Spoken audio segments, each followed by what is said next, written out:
Hey, I was a conscript in the South African Army in 1988 and 89.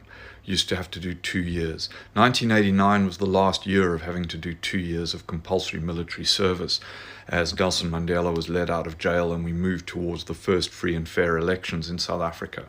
But I was based up in northern Zululand near a town called Matubatuba in 121 Battalion, which was a Zulu battalion with a small cadre of white officers, but all the troops and a lot of the non-commissioned officers were Zulus.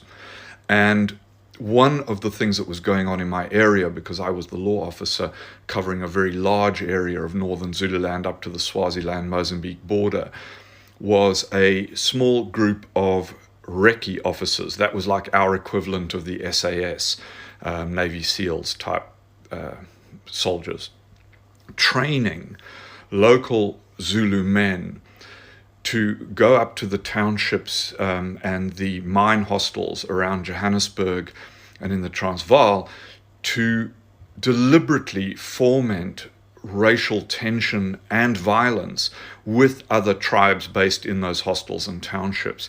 And this was a very deliberate strategy of the South African government and the South African military at the time to create black on black violence, to detract from the potential for black on white violence, which in those days was very low because we had a very strong and violent police force repressing that side of things. But there was this massive deflection that went on right up until I left the army at the end of 1989.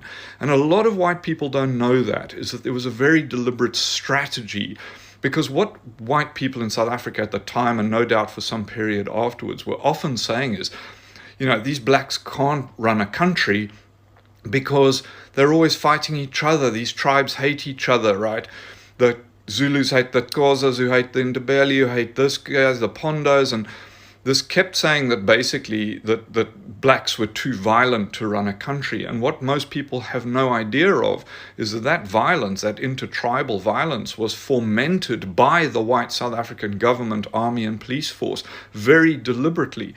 So we need to revise our idea of history, not just the recent history, the pre-apartheid history of South Africa, but the entire history of European and white domination of Africa, and the way that was presented to us through our education curriculum, the things we believe about the history of Africa and colonialism are not what actually happened, and are certainly not how Africans experienced that. Let's bear that in mind, people. Come on.